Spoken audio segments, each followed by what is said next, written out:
Okay, so I spent one day out in the woods working on my Pathfinder Phase 1 certificate. That's it so far. In the meantime, I learned a few things about the kit I was carrying. So this is the new modified kit. I'm going to go over it kind of piece by piece.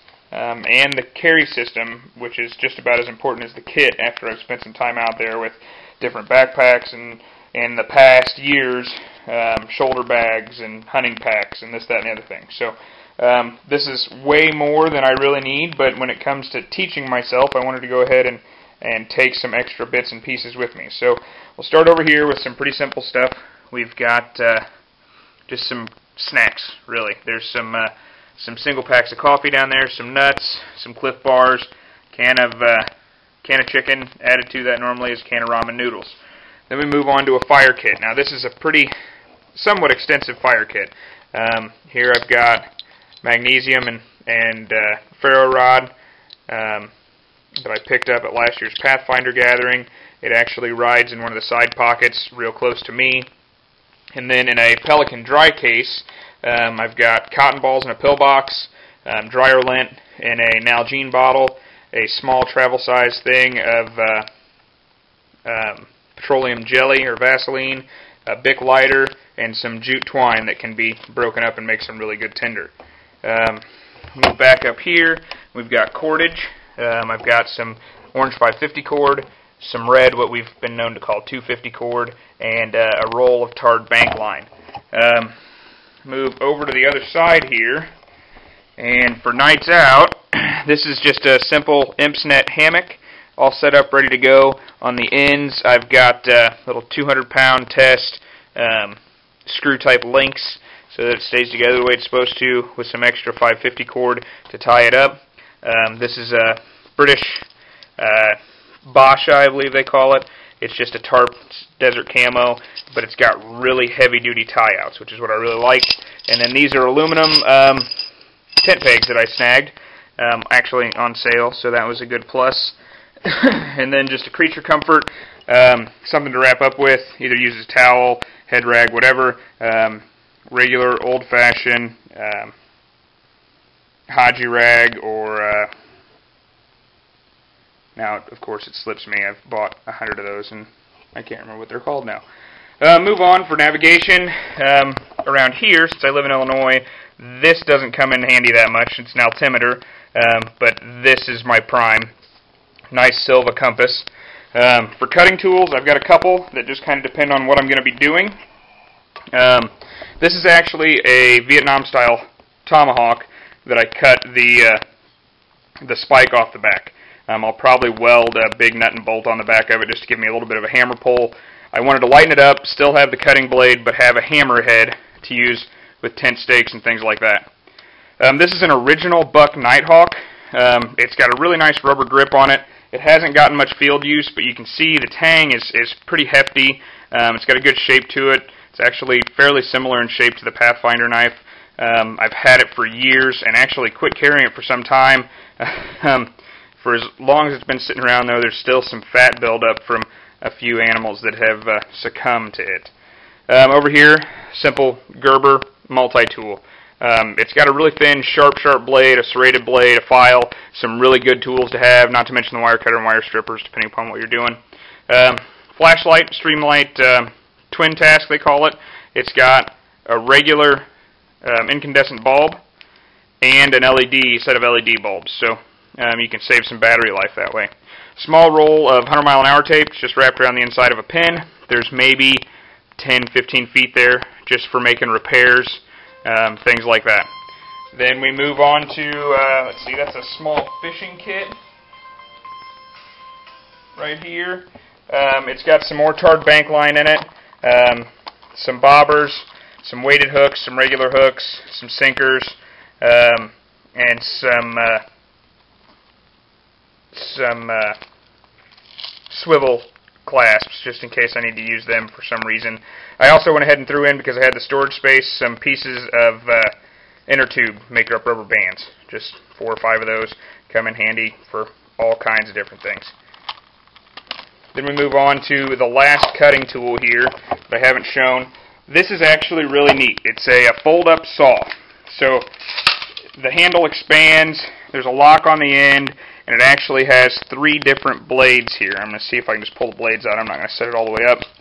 So depending upon what you're doing, it's got a traditional hacksaw style blade, very, very fine teeth, a little more coarse wood saw, kind of in between hacksaw and wood saw, a little finer, a little more coarse teeth, and then, of course, the most coarse of all. I believe these blades are in standard lengths, so I can replace them fairly easily. I'm actually planning to go do some shopping yet for a very, very, very coarse bucking saw blade and replace probably the medium coarse blade in that set with one of those. But it folds out. It's got a cam lock here on the end, so you unlock it and hook the blade back on the handle, and you've got a nice triangular shaped bucking saw. Not a lot of weight, real easy to carry. Down here I've got these 4 snares that I made using one of Dave Canterbury's videos. All in all here, these snares are each about 3 feet long. They are not yet legal for use in Illinois, and the only animal in Illinois that I can use them on when season hits is beaver to start with. They need one last little addition, and that's a stop to keep them from closing up more than 2 to 2.5 inches. But all 4 of these snares together, using they're actually aluminum cable clamps and some pennies for the locks, I have $4.04 total wrapped up in these 4 3-foot-long snares. I think that's a pretty safe expenditure. Over here, I've got a set of artist markers. I've always carried those in the field, along with my all-weather field book. Like I said, I've been working on some of my Phase 1 stuff. I've got my map in there of my area. And then, this was something that really took quite a bit for me to get done. I took my Pathfinder Phase 1 systems book, and I printed it off 2 pages per sheet, cut them all in half, and stapled them all together. And the result is a more or less pocket size, hip pocket size, Pathfinder Phase 1 book that I can haul off into the field. Now, believe it or not, all of this fits into a very, very classic carry system. I've got a Spec Ops brand butt pack. Has 2 pockets on the outside. One pocket holds the fire kit normally, one holds all my food. On either side, I have a traditional, dating back to Vietnam era and later, Army surplus 3 magazine pouch, Army surplus canteen and canteen pouch, and I carry at least 1 canteen cup. All those are packed in a different kit right now, but it'll be canteen cup and canteen cup stove. So ultimately I end up with 2 quarts of water, pouches for those quarts, and carrying ability for all of this kit, including the blanket, via a strap on, a couple of straps right here on the top, roll it up and I can strap it right on there. And then depending upon the weather, I can alternate between this nice Italian wool blanket you see here or a classic Army poncho liner. So I definitely meet all the minimums of a 5C kit with cutting tools, combustion, cordage. With my canteens and canteen cups, I've got containers, and I have multiple covers. So ultimately, I meet all the restraints or the constraints and requirements of that kit, and then some, and I'm able to learn very, very effectively with tools I've given myself, and a small and compact carrying set so that it's not getting in the way. It's not too bulky. It's not flopping around behind me like a giant overstuffed or a small backpack that's overstuffed. It's very, very easy to maneuver with. It's very, very durable. This kit actually, most of the pieces, there's some new, but for the most part, that butt pack's been on tours overseas. It's been used all over the U.S. in training. The same with the suspenders and the belt. Those Y suspenders are original, issued to me about 12 years ago. So we know that the equipment's durable. We know it'll hold up. I've thrown some additional little options on. I've got some Grim locks, some S-hook style 550 cord tie-outs, my Gerber's dummy corded, or Ranger corded, or idiot corded, just depends on how you want to look at it.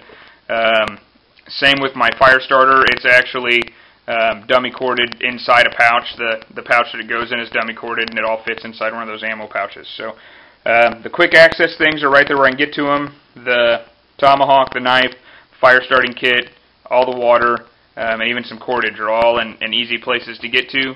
and really not yet proven yet, I believe will make my time spent in the field much, much better, much easier to cope with, and give me plenty of room to expand. The great part about this kit is that that butt pack rides low enough that I can put a backpack over the top of all of it if I need to carry more. So this is a bare bones kit that starts me off for 3 seasons for sure, and it's very, very easy to add to make it a 4-season kit. So I just wanted to share that and see if maybe it gave some people some other ideas of what they can use and how they can use them in the field.